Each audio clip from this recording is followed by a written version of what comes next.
Hey everybody, you're on the GeekBox YouTube channel. Today I will tell you how to turn off Roku without power button. Let's go. Open settings.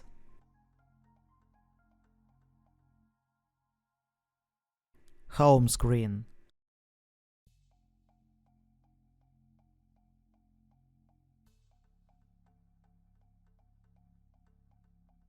Shortcuts. Add TV off.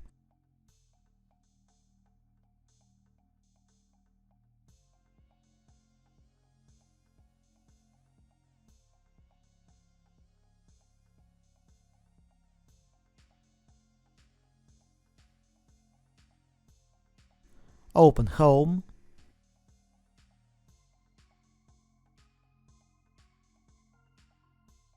TV off. Or use the power button on the Roku virtual remote.